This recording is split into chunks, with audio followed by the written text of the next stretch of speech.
How's it going, guys? Welcome back to the channel. Today we're got another review. Today we're going to be reviewing this 2020 Chevy Corvette. Now, before we actually get into today's review, I did just want to mention that this car actually is for sale. It's actually currently for sale at Aston Martin Summit, New Jersey. I'll leave a link to their website down in the description below. I'll also leave a link to this specific car's posting. And technically this car is going to be under their pre-owned category because it is a 2020, but I mean, it's pretty much just brand new. It only has like, I don't know, a couple hundred miles on it, if that. But again, this car is actually up for sale right now at Aston Martin Summit, New Jersey. And I believe the price point is just under $100,000. I know the market for these C8s are absolutely nuts because Chevy's production was all screwed up because of COVID and everything. But definitely go check out their website, and a huge thank you to them for letting me drive this car today.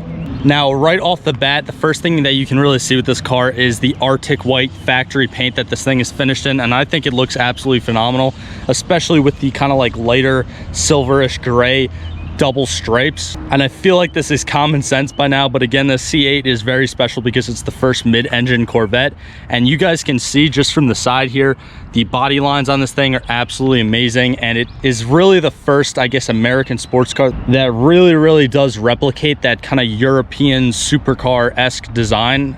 And personally, I really love it. At first, when they first came out with these, I didn't know if I was gonna like them or not. But like a lot of new cars, once you actually see it in person, it just looks absolutely beautiful. Now, I did also just want to mention that this is a coupe, so the kind of hard top right here can come off, and I will be taking it off just to show you guys. I will show you when talking about the engine and the drivetrain, but it does fit right in the back trunk there. You also do have space with the front trunk here because obviously there's not an engine up here like your traditional Corvettes. Now, again, even though you have space both in the back and the front, it's definitely not a more convenient car and like creature comfort car because there's really not that much space at all for luggage or anything else. But I really do like the kind of front design of this nose.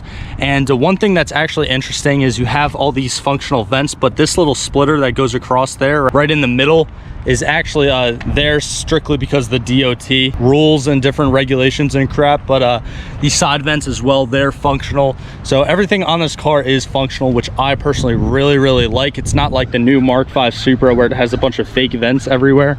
And now moving on to the wheel and tire setup. These are the factory wheels. In the front, they're pretty much 19 by 11s, and in the rear, they're 20 by 11s. And in the front, they're wrapped in Michelin tires that are 245s by 35s by 19s. And then in the rear, they are 305s by 30s by 20s. So the 305s in the rear definitely are going to allow this thing to hook. Again, this is still a rear-wheel drive. It's not all-wheel drive or anything crazy like that. But along with this car being a mid-engine car, as well as the weight distribution being very equal, this also does have a four-wheel completely independent suspension, so it definitely handles very well on the road. All right, so now I guess popping the rear hood or whatever on this car, underneath you can see the naturally aspirated overhead valve, 2 valve per cylinder, 6.2 liter V8 that powers this thing.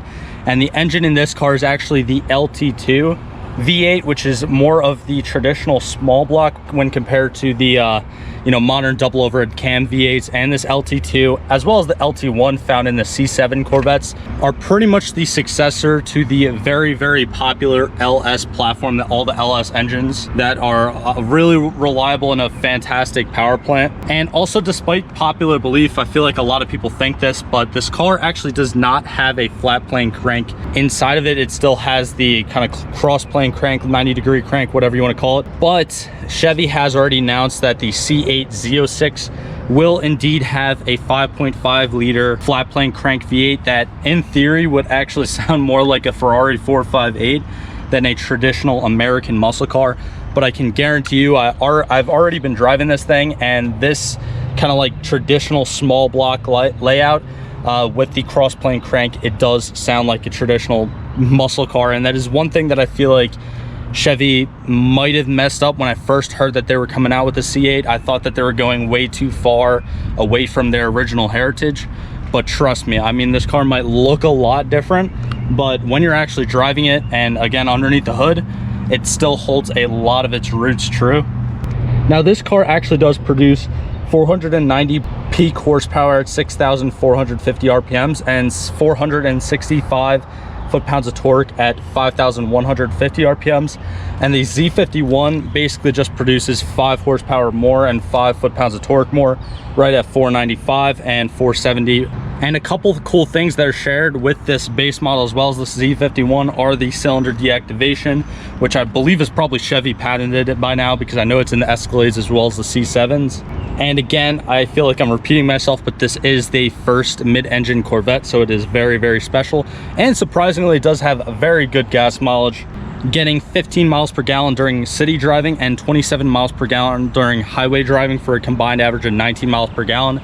And again, in today's standards, 19 miles per gallon might not seem a lot, but again, for a big gas guzzling V8, that is actually very, very well. And also, I did want to show you guys, this is how the kind of target top does fit in this kind of back storage space. There's even a set of WeatherTechs in there, and it still fits perfectly. This is actually the front of it, and the back of it's kind of tucked in. And even though that looks like it's sticking up a little bit, you can see that up here on the liner, there's actually a space right for it to sit like that. And then this thing just closes pretty seamlessly. And unfortunately, I wasn't able to film me taking it off because I only have 2 hands. But in order to take this off, you basically have one latch here, one latch there, and then one center latch in the back. And this does basically just open the interior wide up while you're driving, and I really, really like that. And moving into the interior, by the way, it is finished off in this adrenaline red. It was actually, I believe, one of 4 interior color options for this year. Also, I did want to mention that the Arctic white, I believe, was one of 12 different options for the exterior. But sitting in the actual driver's seat, it's actually very comfortable to go in and out of, believe it or not. And you can see the red stitching all along, like the black leather here. And starting this thing up, again, from the exhaust note, you can tell almost immediately small block Chevy small block V8. And I really, really love how everything in the center console here is all driver focused.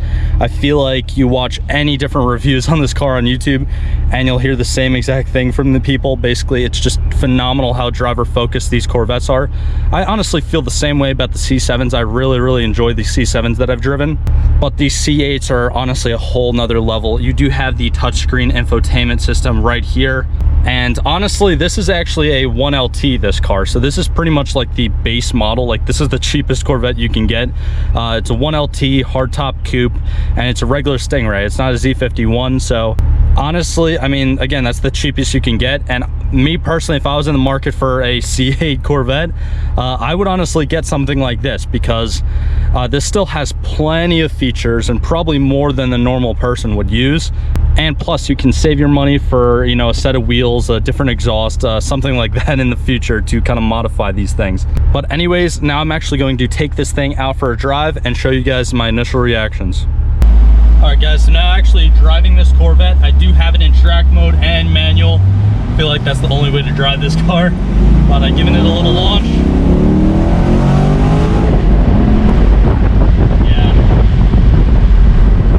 Definitely, it sounds and it feels like a traditional Chevy small block, because I mean it pretty much is, but this car is a lot of fun to drive, and believe it or not, it is very balanced.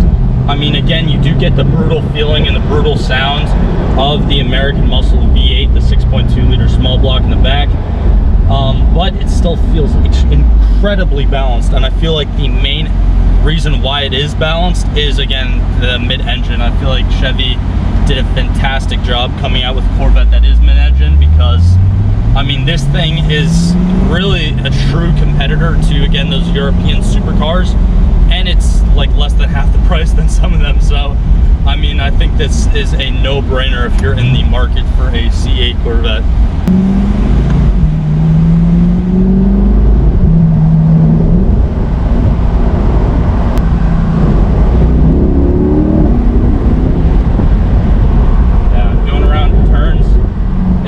Very, very planted in the back, because again, a lot of that weight is back there. And this thing definitely, it does get hot though, because when I was driving it to the parking lot, when I actually, you know, eventually pop the hood, it actually has fans that activate after you stop the engine. So there are fans back there that just kind of go by themselves to cool off the engine cool. That's when the fans shut off, but that is another pretty cool feature by Chevy. But they are pretty loud as well, so if you just got a C8 and you park it somewhere and all of a sudden you hear fans, don't be alarmed. I think that's what it's supposed to do. But yeah, this thing is definitely a lot of fun. I also really like the kind of rectangle design of the steering wheel here. One thing that I actually don't like about this car, well, not just about this car, any car in general, is that the paddle shifters are actually mounted to the steering wheel. Typically, if you've seen any of my other reviews, you know I like the paddle shifters just mounted to the column so that they're not moving at all, because if I'm driving it in manual and I'm turning, I gotta like move my hand to shift. And me personally, if I was on the track or if I was, again, more spirited driving, I wouldn't really want to be doing that at higher speeds.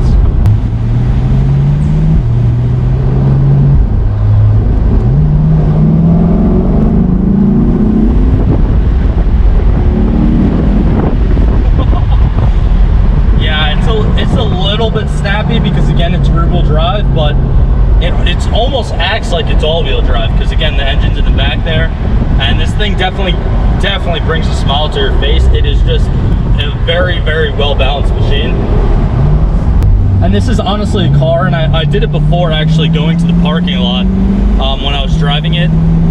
You know, you look down and you don't realize how fast you're going in something like this because, to be completely honest, it doesn't feel fast. It is very fast, but it just doesn't feel fast.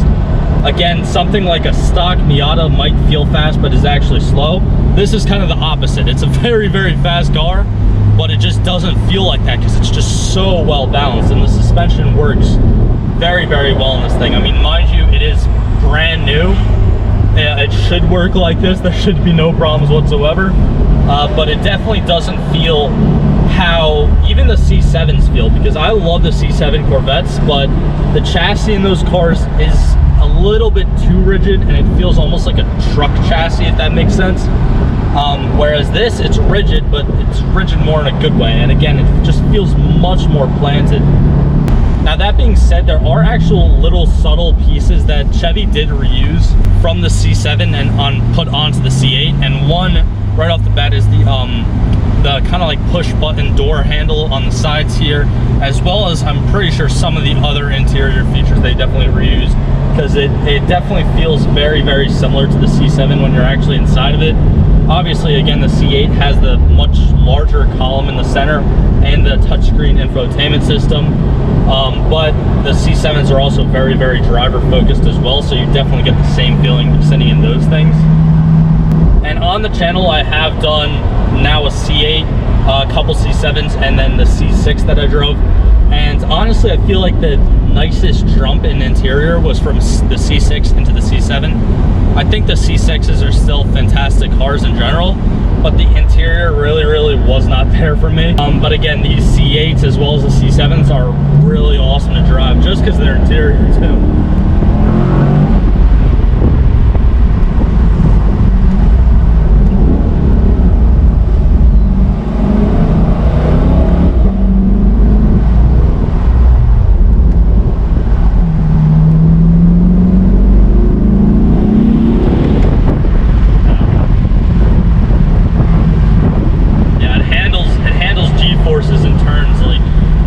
Very well.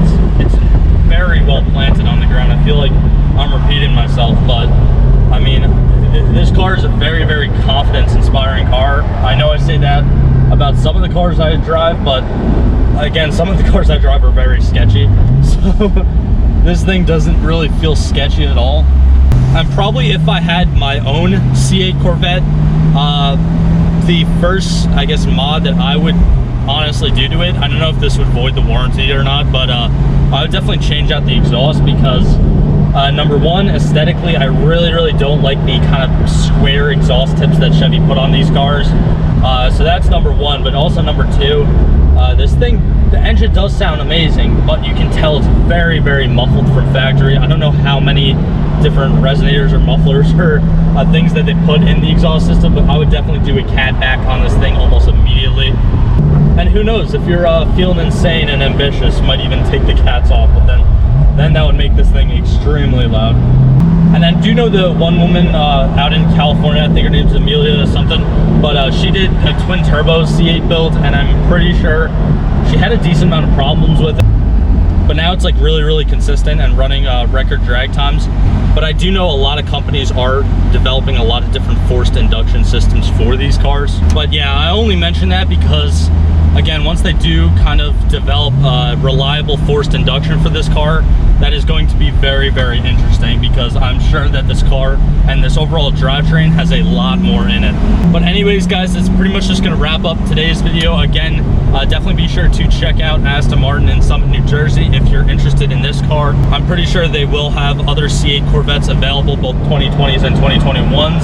And of course, they're Aston Martin dealers, so they have a bunch of different Aston Martins and things like that. But anyways, guys, like always, thank you for all the support, and I'll see you guys in the next one.